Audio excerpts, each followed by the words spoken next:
온전한 장막이라는 제목으로 하나님의 말씀 선포하겠습니다. 자, 오늘은 장막에 대해서 좀 살펴보려고 합니다. 여러분, 장막이 뭐예요? 성경 읽다 보면 장막이 나옵니다. 장막이 뭐예요?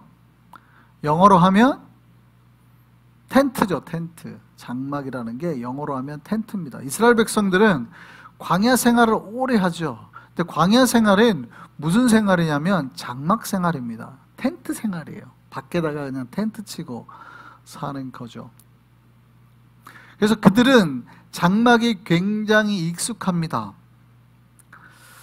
본인들도 장막을 치고 살았고 하나님의 집도 장막을 치고 살았습니다. 그래서 하나님의 집을 뭐라고 불렀어요? 거룩한 텐트. 그래가지고 뭐라고 불러요? 거룩한 장막이라고 그래가지고 성막이라고도 부르기도 하죠. 네. 그래서 우리가 보통 성막이라고 보면 거룩한, 똑같아요. 텐트란 뜻이에요. 텐트. 장막이에요. 그러니까 하나님의 집도 광야에 있을 때는 다 장막에서 살았죠. 여러분 혹시 기억나십니까? 옛날에 우리 아미시 마을 가가지고도 한번 본 적이 있는데, 그죠?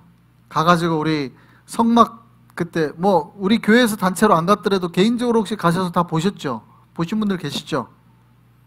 안 보셨어요? 다음에 한번 우리 기회가 되면 다시 한번 가서 보죠. 한번 보시면 좋아요. 못 보신 분들을 위해서 사진을 한번, 그림을 한번 준비했습니다. 저렇게 생긴 거 기억나세요? 자, 그래서 우리가 이스라엘 백성들이, 여러분 이제 그걸 기억해야 돼요. 하나님 앞에 나아갈 때 어디로 나아가느냐를 다 순서를 기억하시면 좋아요. 처음에 이스라엘 백성들이 하나님 앞에 나올 때 처음에 저 문, 성서 문 보이세요? 거기로 들어가는 겁니다. 거기로 들어가서 이제 짐승을 잡은 다음에 어디다 태워요? 그 옆에 번제단에서 태우는 거예요. 그 옆에 번제단. 그리고 이제 자기 죄가 사해졌으면, 제사장도 마찬가지입니다. 죄를 사할 때 번제단에서 짐승을 바치고 하나님의 성소로 들어갈 때 그 다음에 행동하는 게 어디로 가야 돼요? 물두멍으로 가는 겁니다. 물두멍. 거기서 씻고 그 다음에 어디로 들어가요? 성소로 들어가죠. 성소로 들어가면은 뭐가 있어요? 메노라라고 하는 금촛대가 옆에 있죠. 그 유대인들 마크 되면, 우리는 크리스마스를 지키지만 저기는 그 수전절을, 메노라를 해가지고 촛대 막 저거 금촛대 켜고 하잖아요. 이제 이스라엘 회당의 상징이에요. 12월 달 되면 막 불을 밝히죠. 어쨌든 저게 금촛대가 있고, 그러니까 그때가 왜 수전절이냐면 마카비 왕조 때 로마로부터 이제 성전을 회복하고 난 다음에 봤더니 저걸 태울 기름이 있어야 되는데 하루치밖에 없었대잖아요. 아주 걱정했는데 기름을 공수하려고 보니까 일주일이 걸려요. 기도했더니 그 기름이 하루치밖에 없었는데 일주일을 밝혔다. 그래서 이제 수전절을 뭐 이렇게 지키죠. 어쨌든 그 금촛대가 있고 그 옆에 뭐가 있어요? 떡상이 있어요. 이스라엘을 12지파를 상징하는 12떡을 이스라엘 백성들이 매일 갖다 놓는단 말이에요. 그러니까 제사장이 다 들어가서 그걸 하는 겁니다. 초도 보고 떡도 갈고 그 다음에 분향단에 가서 향을 피고, 그래서 분향단에서도 향이 올라가고, 요한계시록 보면은 향이 올라가는, 이건 향기는 뭐라고 그래요? 너희의 기도라 그러잖아요. 분향단에서 나오는 거예요. 그래서 이스라엘의 제단에는 뿔이 있는 제단이 두 개가 있어요. 뭐하고 뭐가 있어요? 어디 제단이고 어디 제단이 있어요? 번제단과 향단, 분향단에 뿔이 있어요. 그래서 그 분향단 뿔을 잡으면 뭐라고 돼 있어요? 구약에서 제가 설명했죠. 분향단 뿔을 잡으면 절대 함부로 죽일 수가 없다. 그죠? 그래서 이제 그 뭐 성전 바깥으로 쫓아내야 되고, 그걸 잡는 순간은 죽일 수가 없기 때문에 뭐 이런 얘기가 있죠. 자, 그래서 분향단을 밝히다가 누구의 아버지가, 분향단에 불을 밝히다가 누구의 아버지가 말을 못하게 됐어요? 세례요한의 아버지가. 그죠? 그러니까 이 향단에 불을 밝히러 들어가는 제사장이었던 거예요. 그 순번을 정해서 꼭 향단불을 밝히던, 그러니까 저기 그림을 보시면서 기억을 하시는 거죠. 자, 그리고 이제 또 중요한 게 그 금촛대와 떡상과 분향단이 있는 그 장막이, 첫 번째 장막이 성소, 두 번째 장막이 지성소. 그래서 지성소는 홀리한 데예요. 그래서 그 안에는 뭐가 있어요? 보통 우리가 법궤라고도 하고 언약궤라고도 하고, 그렇죠? 법궤라고도 하고 언약궤라고도 합니다. 자, 법궤 안에, 저 언약궤 안에는 뭐가 들었습니까? 세 가지가 뭐라고요? 아론의 쌍난 지팡이, 그 다음에 십계명 법궤 판도, 언약 판도 들었고요. 돌판. 그 다음에 뭐가 들었어요? 그렇죠. 만나 들어있는 금 항아리, 만나 항아리가 들어있어요. 세 가지가 들어있습니다. 그런데 저기 지성소에는 들어갈 수 있어요, 없어요? 제사장도 못 들어가요. 누구만 들어가요? 대제사장만. 그것도 언제? 1년에 딱 한 번 들어요. 제사장 못 들어갑니다. 대제사장만 1년에 딱 한 번, 속죄의 일이라고도 하고 대속죄일이라고도 하죠. 그게 여러분 유대인 만나서 일하다 보면 딱 나오는 게 있어요. 대속죄일이 유명한 히브리 말로 뭐라고 그래요? 욤키푸르. 여러분 욤키푸르 때 쉬시잖아요. 욤키푸르가 대속죄일이에요. 대속죄일. 제사장이 그때 이제 염소나 이제 소를 잡고 송아지를 잡고 그 피를 가지고 들어갑니다. 그리고 휘장에도 뿌리고, 두 가지예요. 자기 가족을 위해서 짐승을 잡고 백성들을 위해서 짐승을 잡습니다. 가족을 위해서 짐승을 잡고 백성들을 위해서 짐승을 잡아서, 가족을 위해서는 법궤 동쪽에, 그 다음에 앞에 피를 뿌리고, 백성들을 위해서는 위와 앞에 피를 뿌립니다. 그러니까 짐승의 피를 뿌려서 백성들의 죄를 사하는 거예요. 그렇게 함으로 1년 동안 이들의 죄가 사해졌다고 생각을 하는 거죠. 그게 욤키푸르예요. 대속죄일에. 그러니까 제사장은 번제단에서 짐승을 잡은 거를 가지고 또 물론 다 씻고 갑니다만 물두멍에서 또 씻고, 그렇게 성소로 통해서 하나님 앞에 쫙 나아가는 거예요. 근데 이때 중요한 게 성소와 지성소를 나누고 있는 게 있죠. 그게 뭐예요? 휘장입니다. 휘장. 이거를 갖다가 이제 지나서 거기로 들어가게 되는 거예요. 자, 이게 이제 보통 우리가 잘 알고 있는 그 성막, 하나님의 그 우리 성소, 지성소의 모습이죠. 그래서 그런 모습들이 저기 그림 속에 담겨 있습니다. 그래서 이 성소의 역할은 이스라엘 백성들의 죄를 씻는 역할이에요. 하나님 앞에 나아가는 거예요. 하나님 앞에 나아간다는 건 어떻게 알고 있냐면, 법궤가 바로, 법궤 위가 바로 제가 시운자라고 말씀드렸죠. 시운자가 무슨 역할이에요? 하나님께서 임재하시는 역할. 모세가 하나님을 만났던 자리가 시은좌거든요. 시온자가 아니고 시은좌예요. 거기가 하나님이 거하시는 거기 때문에 백성들이 점점 한 단계 한 단계 그 앞에까지 지금 나아가는 거예요. 아무도 못 오나 번제단을 통해서 죄를 씻고 차근차근 주님 앞에 우리가 나아가네, 보혈을 지나 나아가네라는 찬양을 잘 생각하셔야 돼요. 하나님 앞에까지, 법궤까지 나아가는 거예요. 근데 구약에서는 누구만? 아무도 못 가고 대제사장만 1년에 한 번 그렇게 나아가는 겁니다. 이제 장막에 대한 이야기인데요. 그래서 이스라엘 백성은 저 장막이 굉장히 익숙해요. 텐트 생활이. 성경에 보면 장막이 여러 가지 비유로도 쓰입니다.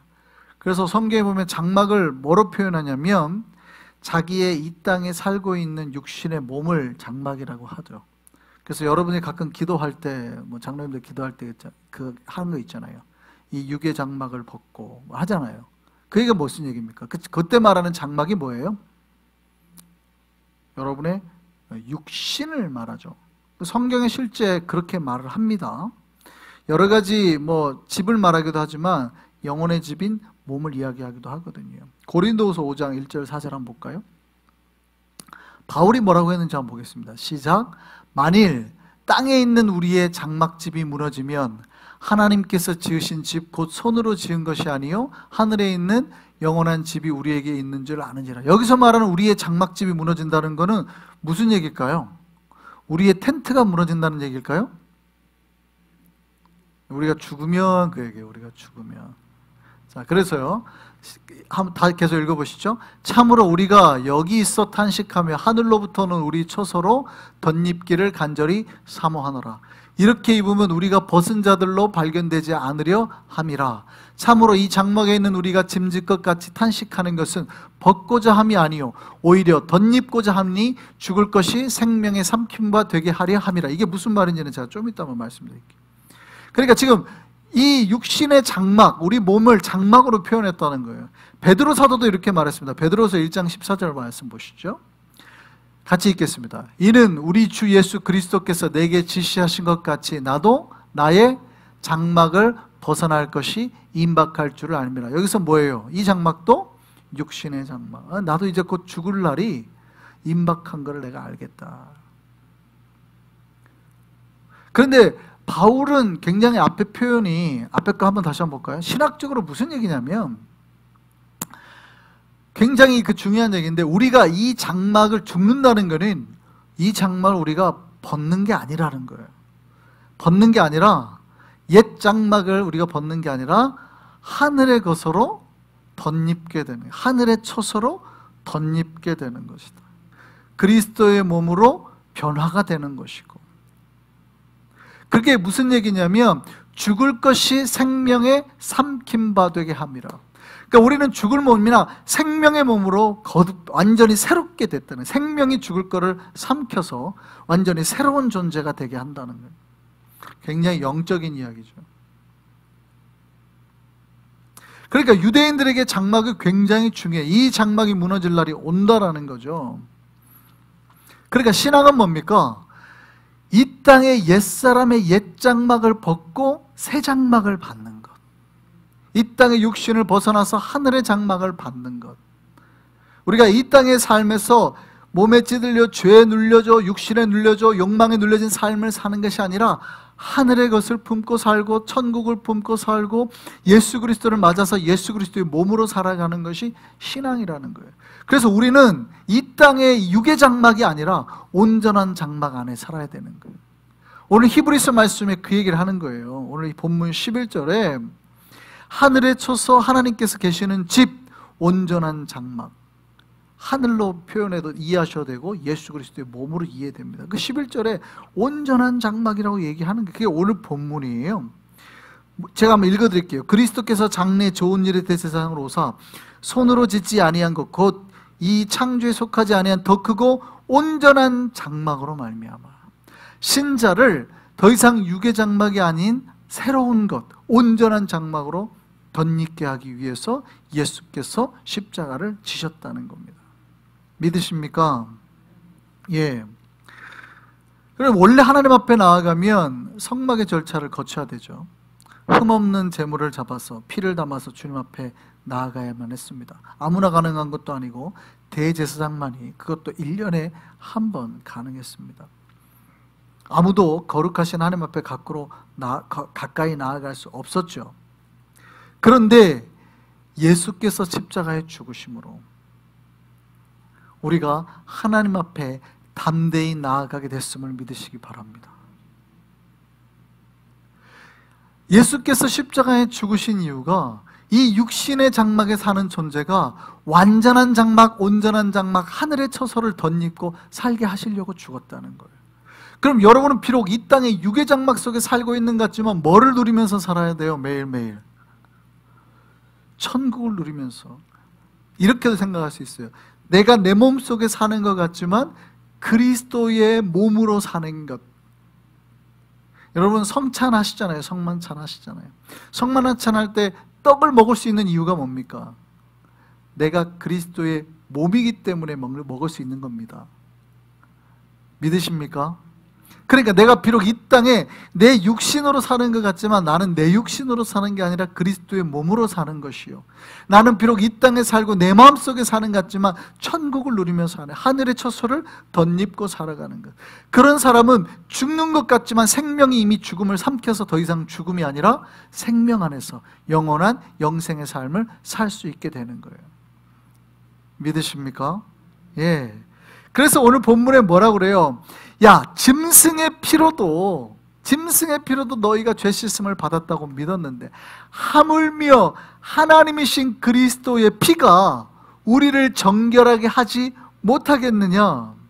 우리가 예수를 믿는다고 하는 것은 그 예수의 피가 어디요? 어디에 뿌려져요? 우리 양심에 뿌려지고 우리의 마음에 뿌려져서 우리가 거룩한 자가 되었다라고 말하는 거예요.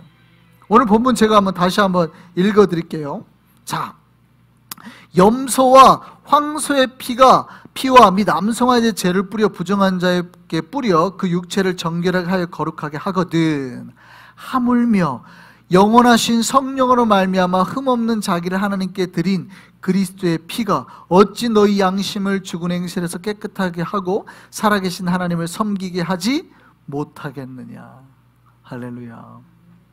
그래서 우리가 예수 그리스도를 믿고 십자가에 흘린 피를 우리가 발랐다면 우리가 이제 죽을 사람에서 새 사람으로 변화됐음을 믿으시기를 바랍니다. 이제 여러분 그림을 생각하시면서 이제 어디까지 나가셔야 돼요? 이제 제단에서 처음에 예수 그리스도의 피를 뿌리고, 그죠? 그 피를 보혈을 잡고 어디로 지나가야 돼요? 성소를 들어가고 그 앞에 법궤까지 나아가야 돼요. 법궤까지 나아가는데 탁 걸리는 게 있죠. 뭐가 탁 걸려요? 휘장이 이제 딱 걸려요. 휘장. 여러분, 이게 휘장이요, 이제 유대 사회는 그 도량형이 손끝에서 손끝이잖아요. 이걸 규빗이라 그러는데, 그래서 몇 규빗, 그러니까 이게 정확하지가 않아요. 대략 뭐 1핏 정도 된다고 하고, 그러니까 이게 다르거든요. 그래서 뭐 도량형이 유대 사회에서도 시대마다 달랐기 때문에 한 규빗의 사이즈가 달랐기 때문에 이게 크기가 그렇게 일정하지는 않습니다.